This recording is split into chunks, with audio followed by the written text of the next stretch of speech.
This is the Creative Liberty Podcast.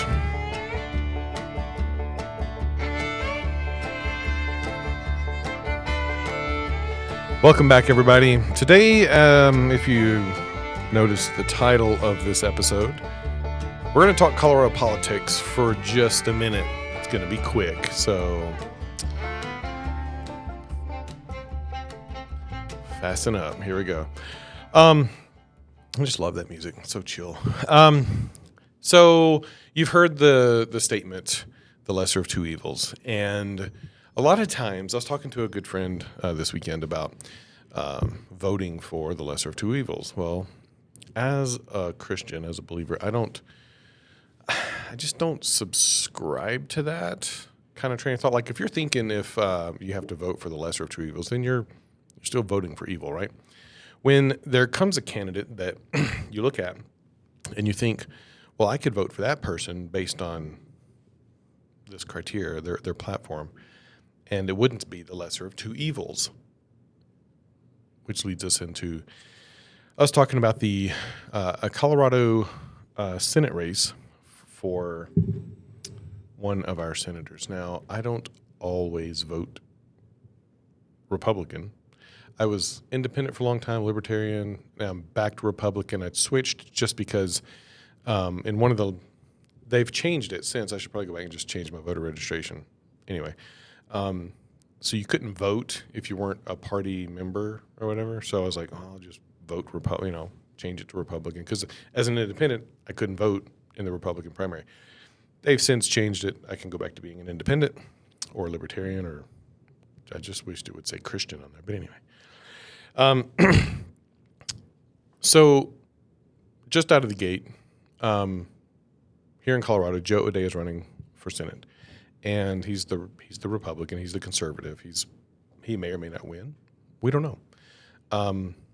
And he has come out recently and said some things that just don't sit well with me. He is for codifying Roe v. Wade and for abortion, and for me, that's a no-go. Like, I'm sorry. I am pro-life. And there's whole other podcast about Roe v. Wade if you want to go listen to that one. So I'm not gonna get into that. I'm not gonna touch the third rail like my uncle says. So he's also come out recently in an interview and said that if he's elected, he'll do everything he can to keep Trump from running. Okay. Here's where that breaks down for me, and here's why I have a problem. One, I'm pro-life, and I'm not going to vote for anyone I'm going to vote for anyone who's pro-choice, pro-abortion. Yeah,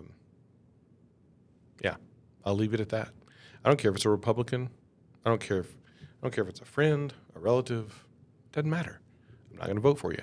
I'd much rather lose a Senate seat and vote my conscience and vote my convictions than vote for someone who I've heard a lot of people say, well, we may agree with them 80%, but there's this 20% that we disagree with them. But, hey, they could sway an election, or they could put in the next, Supreme Court justice.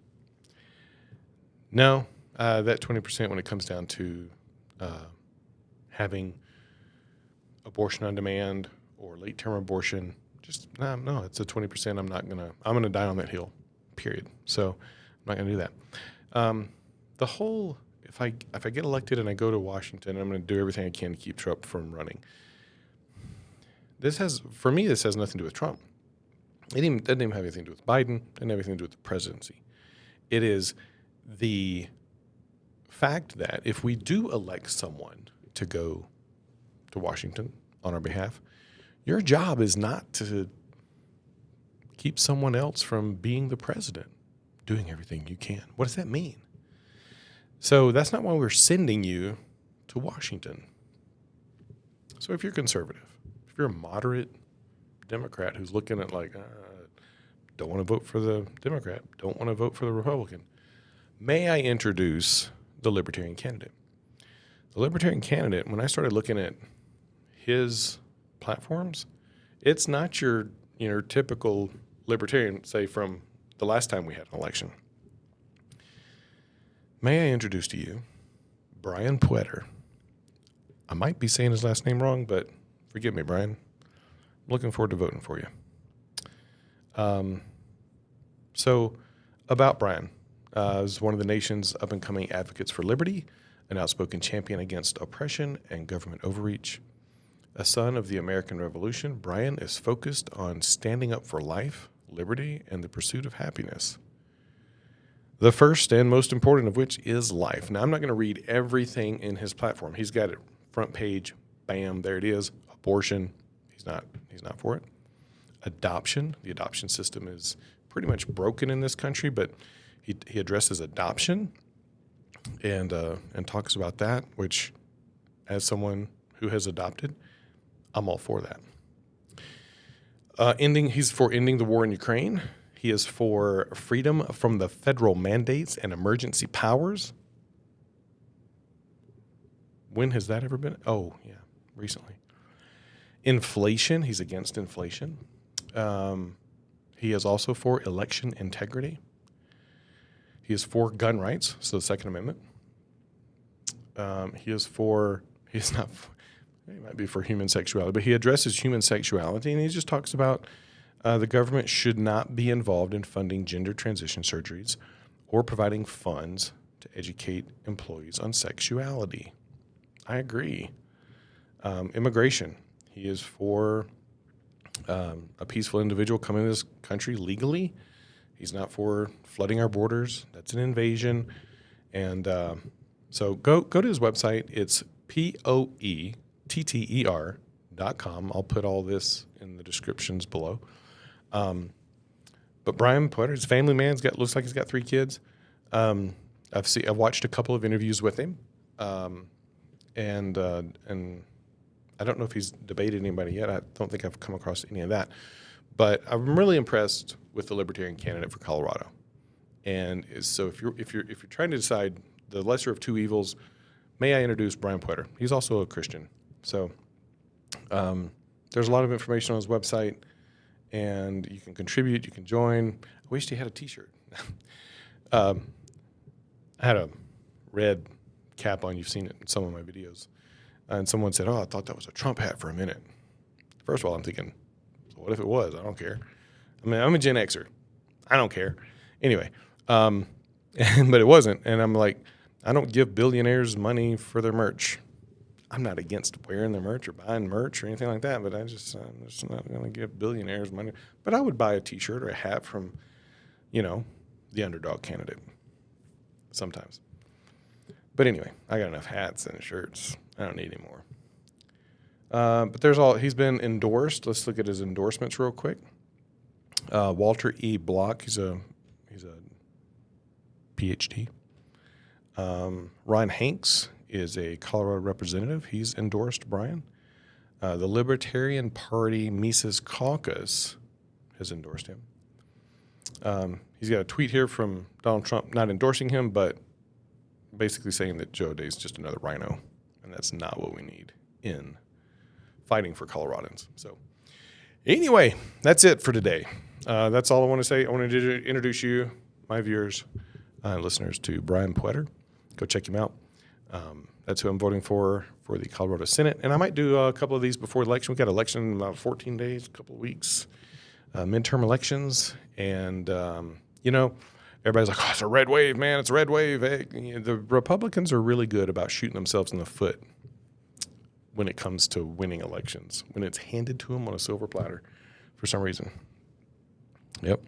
But we'll see. We'll see. We'll see what happens. You just got to get out and vote. Vote your conscience, first of all. Okay? Vote your conscience. I'm not voting for the Republican candidate. I don't just go down. I actually research my candidates and see what they believe. I opened up the ballot the other day and I was like, yep, okay, I know who I'm going to vote for here. Oh, man. They've got judges on here again. It's like 30-something judge. It looks like the pages kept unfolding. 30-something judges to research and see if they should retain their position. I figure if they're doing a good job, and if they're, fair and honest and tough on crime, then keep them in office. I don't care. Keep them at their post. All right. I'm going to get out of here. I'm going to go flirt with my wife and play with my daughter. Enjoy the afternoon. It's a beautiful fall day here in Colorado. Once again, Brian Peotter. Give him a look over and vote for him. Yeah. I think it would be phenomenal if Joe O'Dea lost to the Libertarian 2 weeks before the election. I think it'd be outstanding. Out-freaking-standing. All right. Oh, and yes. I shaved the beard off. And the only reason a man shaves his beard off is to grow a new one. This podcast brought to you by Me Without a Beard. For all your beard advice, go check out my YouTube channel, MajorChisholm.com, YouTube. There's some beard videos on there.